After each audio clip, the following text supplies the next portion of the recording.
В мифологии каждому божеству всегда приписываются какие-либо обязательные атрибуты – священные животные, цвета, узоры, символы, так или иначе отождествляющиеся с тем или иным богом или богиней. С помощью таких атрибутов древними художниками, скульпторами, литераторами указывалось на отношение к тому или иному богу. Эти атрибуты были и остаются до сих пор важнейшими элементами символики. Например, если на гербе или флаге было изображение орла, то это однозначный намек на поддержку Зевса, чьим основным символом он и является. Однако существуют как явные, так и неявные, скрытые либо забытые символы, которые все равно указывают на того или иного богу или богиню. Но для подавляющего большинства людей они не значат ничего. Либо считается, что между ними нет никакой связи. Вот об одном из таких символов, а точнее связки символа с конкретным богом, мы сейчас и поговорим. Вы на канале «Эпоха недоверия» с Михаилом Калмыковым. И сразу хочу пояснить, что это не обычный ролик, а дополнительный обещанный материал ко второй серии фильма «Что с тобой не так, Россия?». Если вы его не смотрели, то у вас неминуемо возникнет ощущение непонимания, зачем вообще нужен этот ролик, кому и что я тут пытаюсь доказать, и главное, зачем. Дело в том, что в прошлом ролике значительная часть доказательной базы держится на утверждении, что лев является тотемным священным символом богини Геры. Однако мы знаем, что ее классическими символами являются диадема, эдакая корона, символизирующая, что она главная из богинь. Также ее символы – это пояс Венеры, плод граната, скипетр с кукушкой, сама кукушка и иногда фиолетовый цвет. Ее тотемным животным везде и всегда считается павлин. Но никакого упоминания про льва. Так почему же я решил, что лев является ее вторым тотемным животным, а затем еще и связал все это с Англией? Вот именно этому и посвящен данный ролик. Поэтому я считаю его дополнительным материалом. Хотя в этом фильме вы увидите много нового и шокирующего. Например, то, что Геракл, возможно, был негром. Каково заявление, а? ЛГБТ-повесточкой повеяло? Или у меня действительно имеются основания так думать? Или откуда появилось название Англия и название Британия? Что они означают? Где конкретно живут кентавры? И еще много интересного. Но обо всем по порядку. Ведь основная цель ролика, как я и говорил, обосновать льва как тотемное животное богини Геры. Для этого вначале надо понять, как вообще те или иные атрибуты или животные становятся частью символики богов. Ну вот смотрите, у Геры есть несколько классических атрибутов: диадема, кукушка, пояс Венеры, павлин. Почему именно они? Начнем с диадемы. Тут вроде как все предельно ясно. Диадема – это чисто женская разновидность короны, и поскольку Гера является главной богиней, то и диадема ей к лицу, куда ж без нее. А вот с другими атрибутами чуточку сложнее. Например, пояс Венеры – волшебный атрибут, делающий ее хозяйку сексуально неотразимой. Но проблема в том, что, как следует из названия, этот пояс принадлежит другой богине – Венере или Афродите, то есть богине любви и красоты. Это ее личный атрибут. Но почему-то упоминается и как атрибут Геры. А весь фокус в том, что существует мифологический эпизод, в котором Гера заимствует этот пояс на время у Афродиты, то есть Венеры, и надевает его, чтобы соблазнить и отвлечь собственного мужа от происходящего в Троянской войне, и тем самым дать другим богам возможность вмешаться в бой на стороне греков. То есть, другими словами, какой-либо атрибут становится символом не только по праву владения, но и по праву использования его в каком-либо ключевом моменте истории. Давайте проверим. Следующий атрибут или символ – кукушка. Он тоже связан с историей о том, как влюбленный в молодую Геру Зевс превратился в кукушку, которую она поймала. То есть Зевс как бы оказался в ее руках. После этого Зевс и Гера тайно поженились на острове Крит в дворце Кнос. Тайно, потому что Зевс на тот момент был официально женат на другой. Да и потом их семейная жизнь была крайне неоднозначной и бурной. Зевс параллельно был женат на других, а когда в конце концов Гера все-таки стала официальной женой, Зевс неоднократно ей изменял. Впрочем, и она ему тоже. Но благодаря этой истории с превращением в кукушку, скипетр с кукушкой на вершине, мертвой хваткой зажатый в руке Геры, стал ее очередным атрибутом. Как бы символизируя, что какая бы новая любовница ни появилась у Зевса, власть над ним все равно принадлежит Гере. Следующий ее обязательный атрибут – это павлин. И он тоже появился не просто так. С ним тоже связана целая захватывающая история. И она, конечно же, связана с любовными похождениями Зевса и местью Геры. И вот эту историю, пожалуй, стоит рассмотреть подробнее.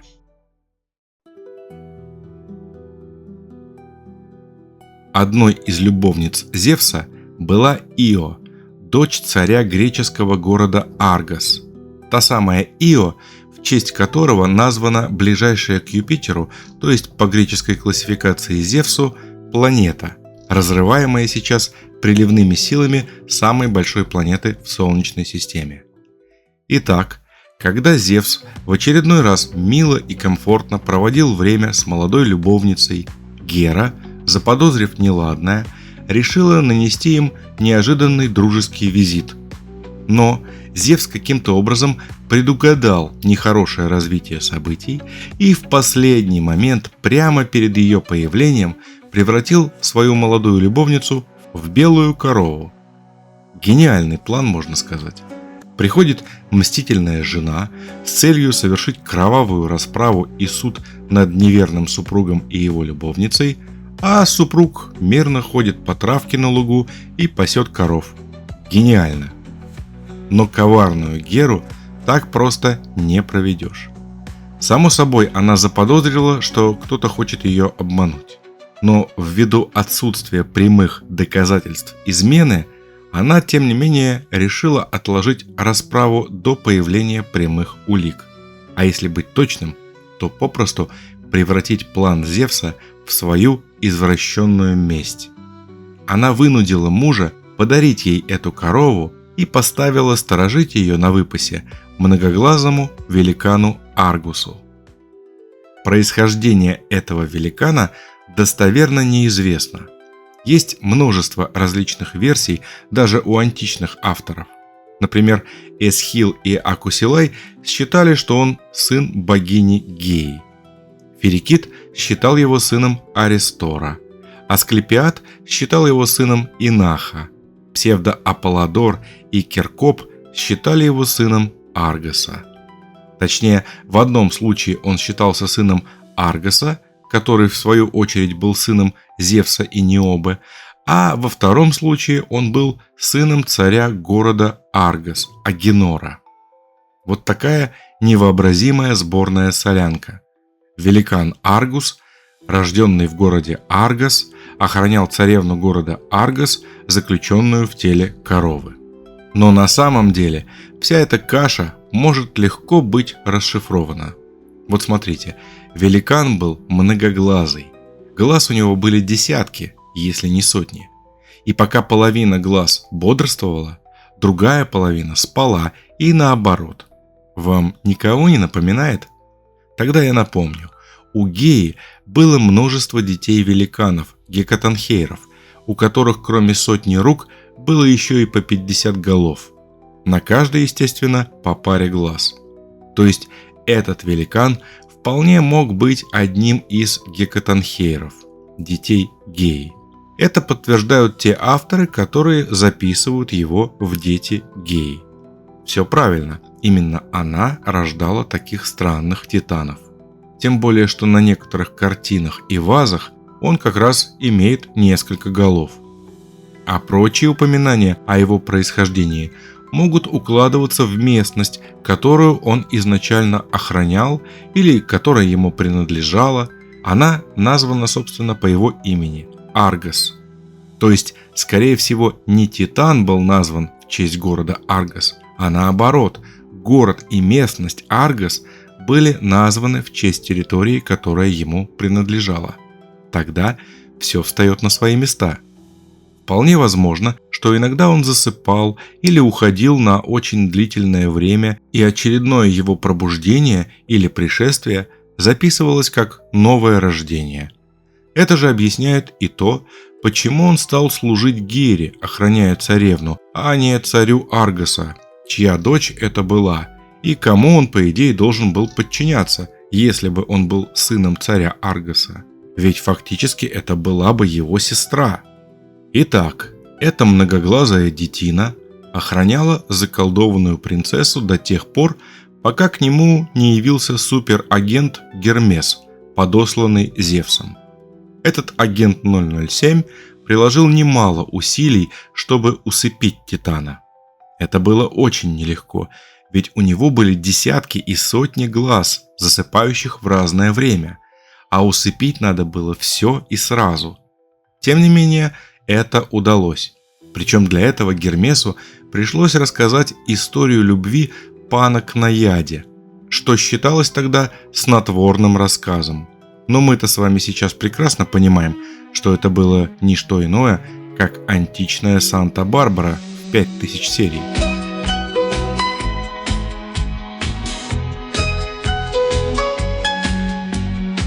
Этим приемом для усыпления зрителей некоторые режиссеры пользуются до сих пор. Как только великан полностью уснул, Гермес его убил. Но это лишь освободило корову Ио от присмотра, но не вернуло ей человеческого облика.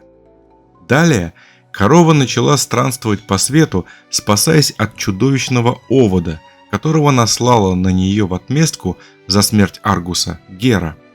Ионическое море названо именно в честь Ио, которая якобы долго скиталась в облике коровы вдоль него. Затем она перешла пролив Босфор, который, кстати, тоже назван в честь нее. В переводе Босфор как раз и означает «коровий брод». Кстати, интересный момент, что таких проливов Босфор у нас два. Один разделяет Европу и Ближний Восток, Черное море и Средиземное, а второй сейчас называется Керченским проливом и разделяет Азовское море и Черное. Это связано с тем, что легенды об Ио и ее странствиях в виде белой коровы содержат две версии ее маршрута. Причем, что характерно, обе версии изложены одним и тем же греческим автором – Эсхилом.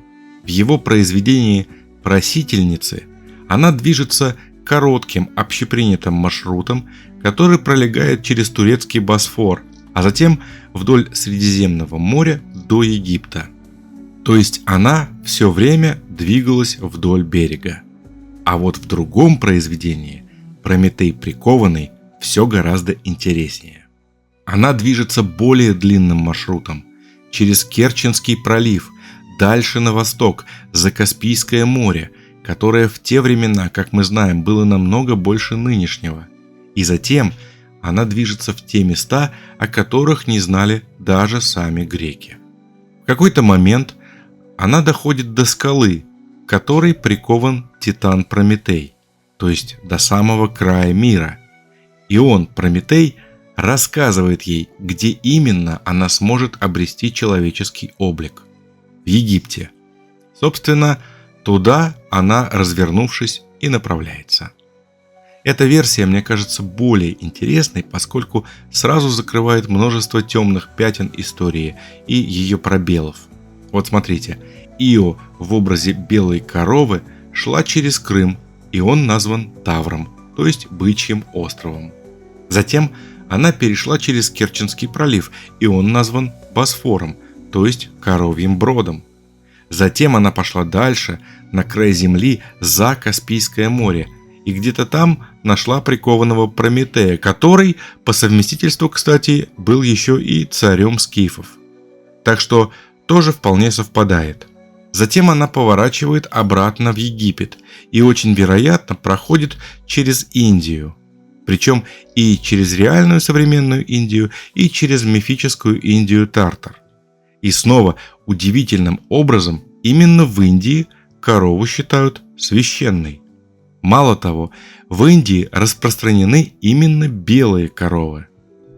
Конечно, выглядит это все странным совпадением, но не забываем, что все время, пока Ио в образе коровы странствовала, Гера за ней следила и подгоняла при помощи гигантского овода. А Индия, точнее современный полуостров Индостан, совершенно точно имеет какое-то отношение к Гере, поскольку ее священное животное – павлин, который как раз в Индии и обитает. Можно ли предположить, что Гера каким-то образом предупредила индусов не резать и не есть эту корову, поскольку в ней заколдован человек и мать будущих героев? Если относиться к мифологии всерьез, то, конечно, можно. Ведь Гере нужно было сохранить корове жизнь любой ценой, чтобы зафиксировать момент ее превращения обратно в человека и предъявить Зевсу факт измены. Простое убийство конкурентки сделает это недоказуемым, и всегда есть шанс ошибиться и убить невинное животное. Более того, и пантеон индийских богов очень здорово накладывается на греческую мифологию. В частности, мы с вами уже сделали предположение в прошлой серии, что многие индийские боги – это попросту греческие титаны Гекатонхейры. Но вот вам еще одно совпадение. Богиня Гера вполне может оказаться индийской богиней Кали. Да, на первый взгляд ничего общего, однако Кали в индийской мифологии мстит своему мужу Шиве, отрубает его голову и одновременно человеческое эго. Но так в период гонения Ио через Индию Гера была как раз в состоянии величайшей ярости на своего мужа. Вполне возможно, что ее могли посещать и мысли об его убийстве. На что только не способна ревнивая женщина. И вот тут появляется первая зыбкая, едва заметная связь Геры с символикой льва. Поскольку обычное одеяние Кали – это накидка из шкуры леопарда.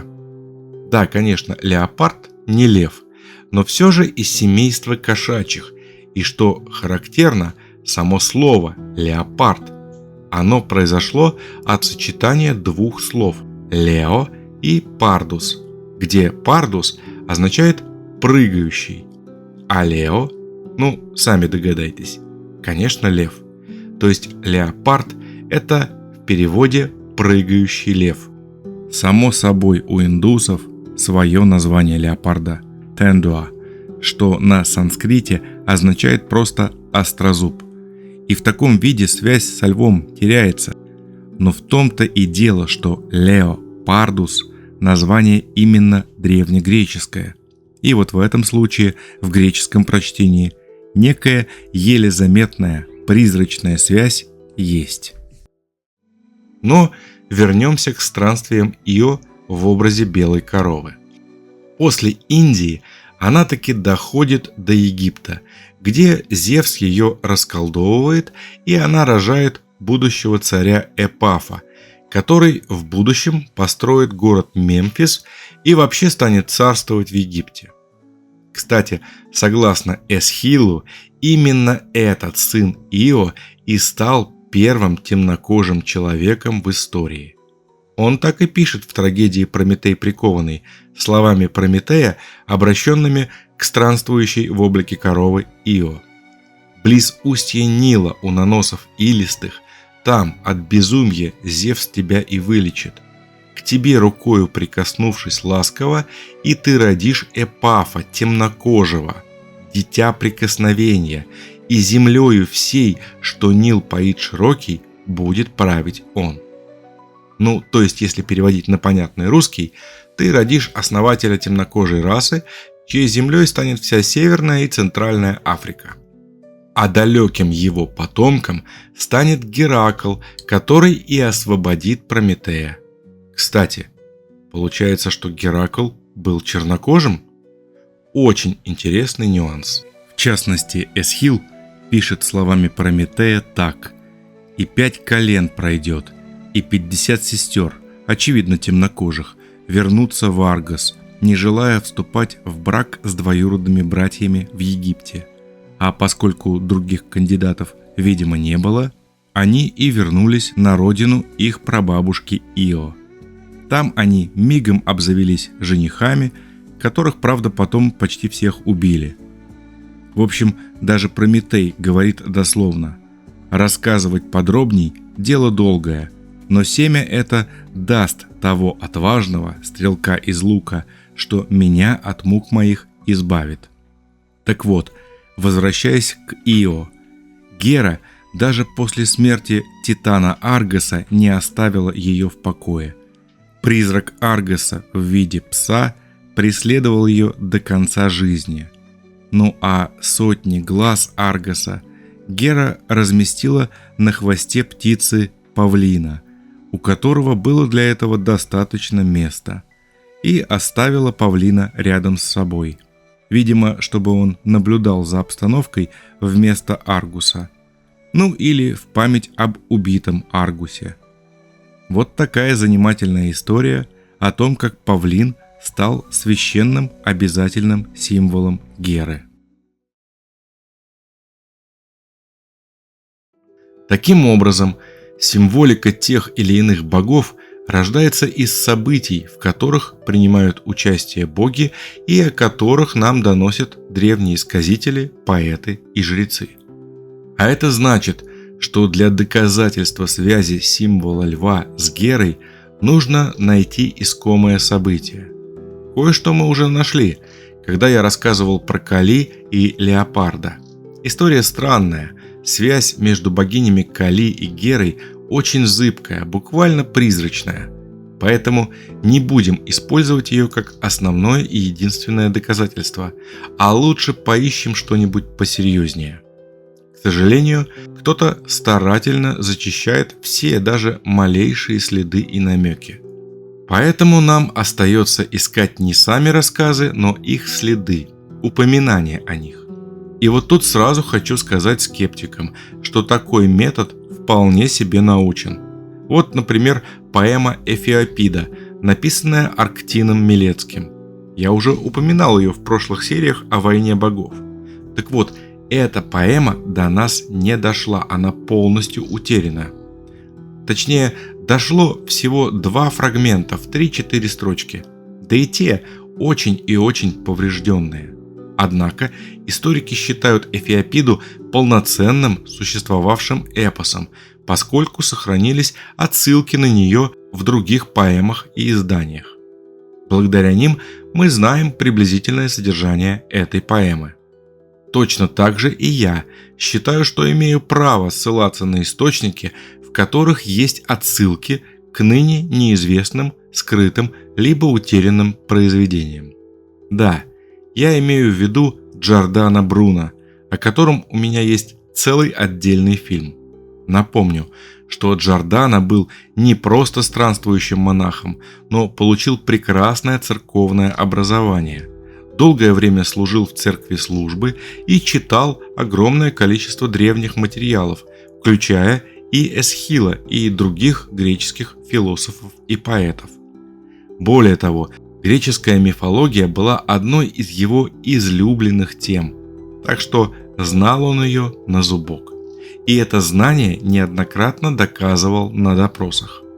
Итак, в одной из своих последних книг, написание которой было включено ему в вину, кстати, он как раз и описал искомый нами сюжет. Книга называется «Изгнание торжествующего зверя», и в ней сразу несколько страниц посвящено эпизоду, в котором греческие боги-олимпийцы сражались с неведомым чудовищным зверем, прибывшим из пещер Тавра, то есть из Крыма. никто из богов не мог его победить. И тогда было вынесено предложение превратиться в зверей, чтобы незаметно подкрасться к чудовищу. Джордано Бруно неоднократно особый упор делает на то, что именно благодаря этому превращению египтяне и начали чтить богов в образах полулюдей, полуживотных. Конечно, Бруно мог все выдумать, но в этом случае любой миф, любой рассказ античных авторов можно точно так же считать выдумкой, что в свою очередь влечет за собой полное перечеркивание всей истории. Но мы видим, что античным мифам на протяжении всех прошлых столетий и вплоть до сегодняшнего времени уделяется большое значение. Их мотивы до сих пор используются в мировой символике. А поэтому я рискну подумать, что Джордано Бруно взял этот сюжет не с потолка. Более того, ни один из судей во время допроса не обвинил его во лжи относительно этого эпизода, что еще раз намекает на то, что у Джордано были веские материалы, чтобы так думать. Поэтому я считаю их прямой отсылкой к несуществующим сейчас утерянным либо спрятанным текстам. Еще одно косвенное подтверждение этому эпизоду сохранилось как раз в Египте. Там, кроме всего прочего, широко распространен культ богини Хатхор, так же как и Ио, пребывающий в образе коровы. Так же как и Ио, она являлась женой верховного бога. В некоторых случаях Ра, а в некоторых случаях Гора, что для нас сейчас особо не важно, поскольку символом обоих является сокол, аналог орла, а это в любом случае связывает его с Зевсом. Вообще в египетской мифологии очень много запутанного. Та же Хатхор являлась в образе коровы, но существует ее другой, яростный, воинственный облик, и он как раз в образе львицы, Сехмет. То есть, когда она добрая, она корова, а когда злая, она львица. Но точно так же образ доброй львицы – это богиня Баст. Создается ощущение, что львиц было две. Из них одна все-таки больше кошка, чем львица, а вторая прикрывалась за образом Хатхор и особо не светилась. Таким образом, появилась путаница. Зато мы точно знаем, что Зевс был в той битве в образе орла или сокола. А в каком, собственно, ему еще быть? Тогда египетский Анубис, бог мертвых, однозначно был воплощением греческого Аида. Кстати, тотемное животное Аида – трехголовый пес Цербер, точно так же, как у Анубиса голова пса. Египетская Бастет, скорее всего, являлась воплощением Артемиды, греческой богини охоты, чьим воплощением и тотемным животным как раз и является кошка. Себек, крокодил, вполне мог быть воплощением Посейдона. Ну и так далее. Самое главное, что Сехмет, египетская богиня ярости, кровожадная богиня-львица, никак не подходит образу Бастет или Артемиды. И также не подходит к образу Хатхор и Ио. Зато очень хорошо подходит к Гере или Кали. Напомню, в греческой мифологии сразу несколько богов, отвечающих за ярость. Это как мелкие боги вроде Лиссы, так и олимпийцы, а именно Арис и Гера. Но роль Сехмет больше подходит именно Гере. В частности, именно она в моменты ярости теряла контроль над собой и в этом состоянии могла творить неописуемые жестокости над людьми, могла приносить чудовищные беды и никак не могла самостоятельно успокоиться. Это роднит ее как с Кали, так и с Сехмет. Известен даже эпизод, когда Сехмет никак не могли успокоить, и специально для нее создали поддельное озеро красного цвета, состоящее из вина и специального снотворного, которое Сехмет приняла за море крови и принялась жадно пить. В итоге она опьянела, уснула и успокоилась. Все эти кровожадности, питье из моря крови никак не вяжется с Хатхор, богиней-матерью, коровой. но зато прекрасно подходит мстительной и безжалостной Гере. Итак, есть целая большая история, даже две истории, каждая из которых может отождествить Геру со львом. Но эти истории мы знаем косвенно, по отсылкам, по очень прозрачным и призрачным намекам. В первом случае от Эсхила, во втором случае от Джордано Бруно. И если это и не является прямым доказательством связи образа льва с Герой, то уж точно является поводом для дальнейшего расследования. Кстати, а почему вообще Зевс оказался в Египте? Как бы то ни было, этот вопрос не такой простой, как кажется на первый взгляд. Вот смотрите, с одной стороны, он, конечно же, мог просто забыть про Ио и заниматься своими делами, пока она там страдает в образе коровы, и в итоге просто закончит в ней свою жизнь. Да, это жестоко, но никакого рассекречивания измены, никакого риска, а погибшая из-за него девушка, ну что ж, она в конце концов всего лишь человек. Но в действительности произошло не так. Зевс послал Гермеса, чтобы тот незаметно убил Аргуса и освободил Ио из плена. Затем, само собой, нужно ее расколдовать, ведь не просто так такие усилия. Сказавши А, говори Б. Но сам лично он не мог отлучиться от Геры, чтобы сделать это, а никому другому это было не под силу. Кроме разве что матери всех богов, Геи. И скорее всего, ее метания были не столь хаотичны, как кажется. Она пошла искать край земли, Тартар, скорее всего, именно в поисках Геи, а по пути забрела в Крым, Тавр, где, возможно, ее и встретила. Или кого-то, кто имел с ней связь. А Гея, как мы знаем, женщина строгая. Она не просто рождает богов, она делает это во имя какой-то цели.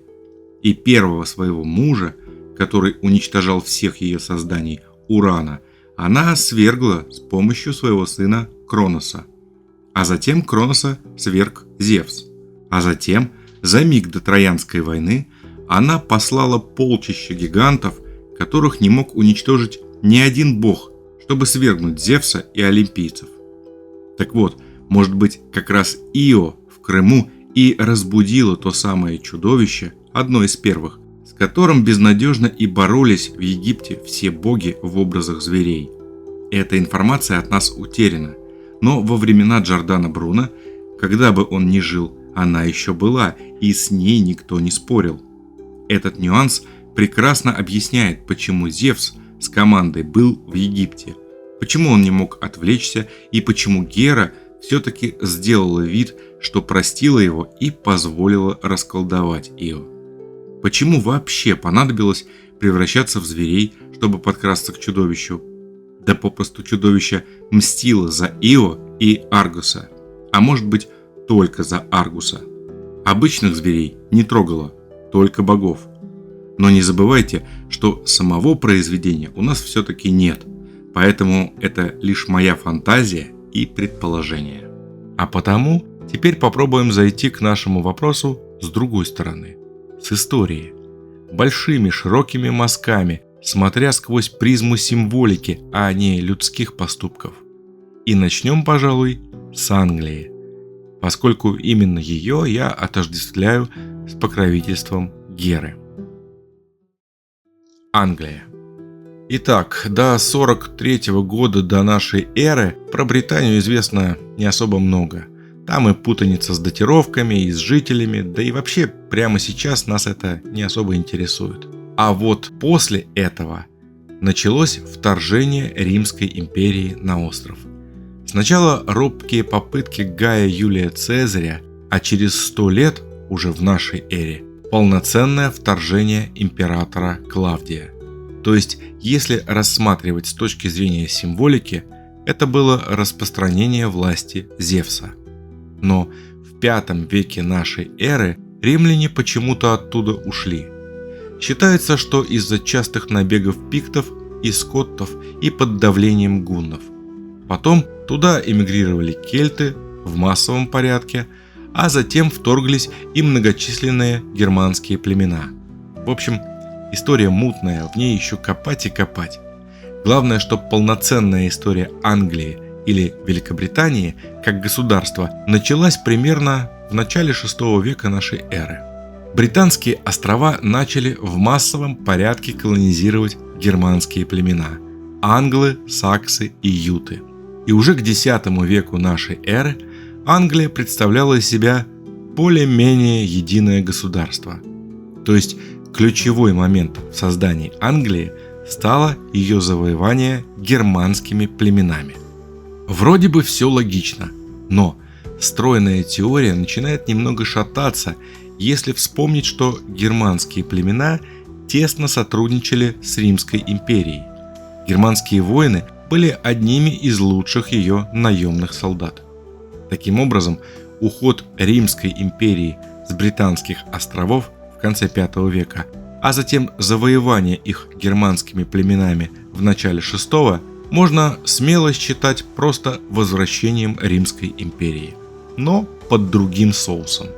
Однако сразу напрягает момент, что вот только что в конце V века территория Западной Европы была цивилизованной Римской империей, о чем сообщает сам Гай Юлий Цезарь, а спустя десяток лет внезапно появляются какие-то германские племена. Само слово «племена» сразу вызывает ассоциации с каким-то дикарством, но на самом деле все это выглядит просто передачей власти. От прямого управления Римом, то есть Зевсом, к скрытому управлению его супругой, Герой. Кстати, а почему германские племена назвали германскими? Первое, что приходит в голову, это сочетание двух слов «гера» и «ман» – человек Геры. Но ведь не может же быть все так просто.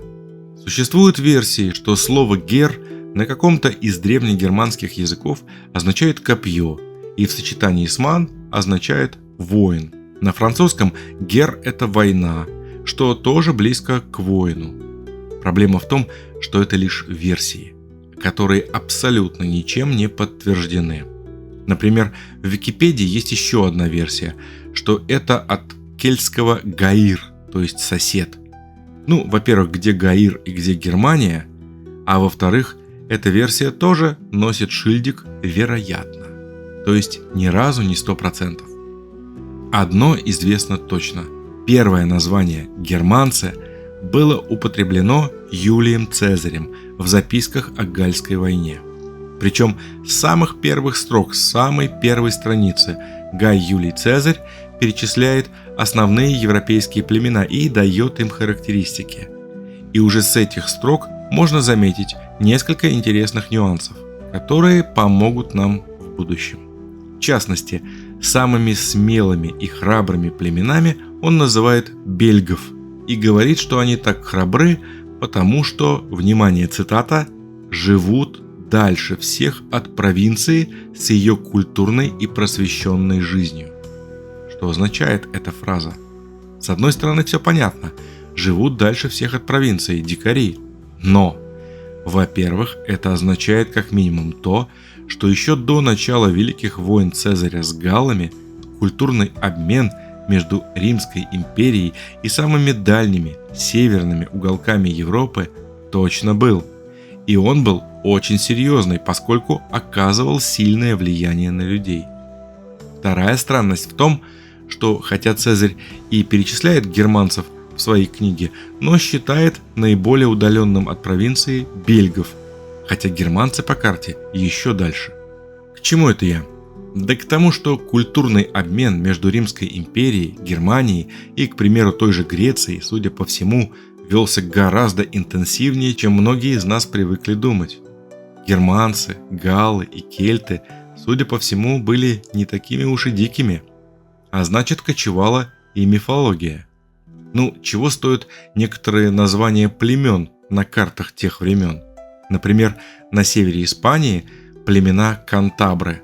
Многие знают про эти племена, но вчитайтесь в надпись повнимательнее. Ее можно прочесть и по-другому, как кентавры или центавры. Сейчас от них остались только Кантабрийские горы на севере Испании, а бывшее Кантабрийское море теперь называется Бискайский залив. Или племена таурисков, обитающих на территории современной Австрии, Чехии и Словакии. Прочитайте и это название, учитывая, что буква «Ц» по-итальянски читается как «Ч». И вот какие-то непонятные тауриски внезапно превращаются в таврищей или товарищей. И да, именно на этих местах, согласно официальной истории, жили племена славян. Товарищи, славяне. Интересно, правда? С одной стороны просто, а с другой стороны оставляет сильное ощущение какого-то исторического фарша. В общем, так или иначе, культурный обмен был. Города и предметы роскоши у так называемых племен тоже были. И мифология тоже была, соответственно, общая. А значит, Гера вполне могла покровительствовать этим территориям. А название «германец» – это просто человек Геры, Герман. Что не исключает одновременно и того, что германец – это воин, поскольку Гера – очень воинственная дама. И снова все это представляется жутким натягиванием совы на глобус. Что ж, вот знакомьтесь. Германия, Тюрингия, город Гера.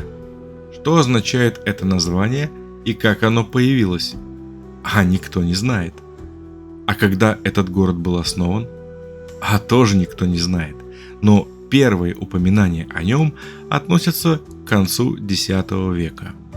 А еще у этого города есть герб. Вот он. Узнаете, чьи перья? Правильно, павлина, то есть Геры. А вот и львы рядом. И если вы все еще думаете, что павлиньи перья тут просто потому, что красиво, то обратите внимание на то, что на гербе половина перьев с характерными павлиньими глазами, а вторая половина без. Это символ преображения павлина после смерти Аргуса. До смерти Аргуса у павлина не было этих рисунков на хвосте, и именно Гера их тут поместила. Это чрезвычайно жирный намек на то, что город Гера назван именно в честь богини Геры, а не просто какая-то случайность. Итак, есть очень-очень древний город Гера в стране Геры, Германии, имеющий своим символом атрибут Геры, неизвестно кем и когда построенный. Вы уверены, что это все точно совпадение? Тем не менее, именно на этом гербе мы впервые встречаем одновременно атрибут Геры, павлинье перо и льва. И мы также знаем, что именно эти племена основали современную Англию. Вот, на этой ноте можно было бы и закончить.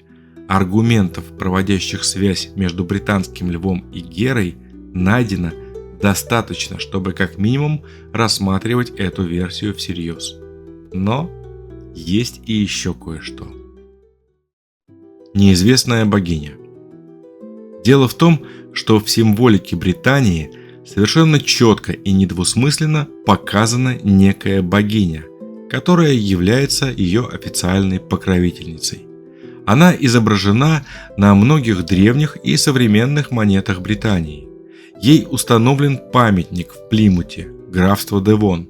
Кстати, заметьте сходство с русским словом «дева». Да, собственно, само название государства Британия названо в ее честь. Да, если вы когда-нибудь задавались вопросом, почему Британия называется Британией и что означает это слово, вот вам ответ. Британия – это имя богини. И при ней все необходимые атрибуты, в том числе и британский лев. Только одна проблема. Такой богини вообще-то не существует ни в римском, ни в греческом пантеоне. Тогда кто она? А вот давайте разберем на примере памятника по частям. Первое.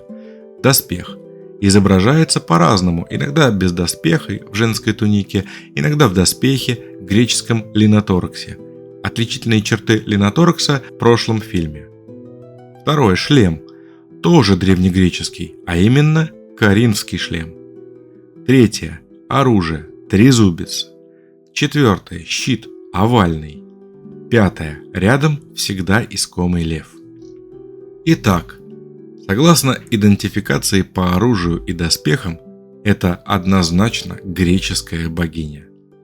Многие исследователи также задавались вопросом, как ее зовут. Выдвигались версии, что это Афина Паллада, Минерва, Фетида, но полноценно ее образ не подходит никому. Есть еще одна версия, по которой считается, что это древнеирландское слово богини Бригит. В переводе с древнеирландского Бригит означает просто «верховная», «верховная богиня». То есть, как бы это ирландское имя. Но проблема в том, что англосаксы и прочие германские племена начали заселять территорию Англии с конца 5-го, начала 6 века. То есть, если бы это была именно ирландская или другая, там английская или даже германская богиня, то она бы появилась, соответственно, в конце 5-го, начале 6 века, никак не раньше. Но в том-то и дело, что эта богиня пришла именно от римлян. Ее изображение на монетах, римских монетах, встречается еще во времена правления императора Адриана, то есть до того, как римляне вообще начали пытаться завоевать германцев. И уж тем более за 400 лет до того, как германцы высадились на берегах Британии и назвали ее Британией. И тем не менее, официальные историки никак не персонифицируют эту богиню и называют ее просто собирательным образом богинь. А теперь давайте разберем эту кучу. Итак, существует некая богиня, греческая богиня, которая не хочет афишировать свое имя, но которую все знают и побаиваются. На севере ей даже начинают поклоняться, и в честь нее называют целый народ – германцы. Кстати, Геракл тоже получил имя в честь нее, но это другая история. Рядом с германцами селится еще один народ, который называют в честь дочери Геры. Угадайте, как ее зовут? Правильно, Ангела. То есть ее народ – англы. И вот эти два народа, англы и германцы, люди Геры и люди-ангелы, в конце 5-го, начале 6 века перебираются на остров, который был назван в честь мамы и дочки, одновременно Англия и Британия. Ах да, стоп. Почему Британия? Мы же говорили про Геру. А вот почему. По-ирландски, как я уже говорил, Бригит – это верховная богиня. А кто у нас верховная греческая богиня в пантеоне? Конечно, Гера, кто еще? Композиция памятника говорит прямо, что богиня греческая. Теперь о том, что у нее в руках – трезубец и щит. У какой богини хватит наглости отобрать у Посейдона трезубец? Только у верховной богини, жены Зевса, и по совместительству еще и сестры Посейдона. А щит? Что он значит? Тут еще проще. Вы когда-нибудь слышали слово «эгида»? Например, кто-то находится под эгидой ООН или еще чьей. Так вот, слово «эгида» – это специальное название персонального щита Зевса. Она находится под эгидой своего мужа Зевса, под его щитом, который, кстати, имеет римскую стилистику, если вглядеться. Ну вот, собственно, и все. Британия и Англия – это однозначно страна под управлением Геры, а лев – ее символ. Спасибо за внимание.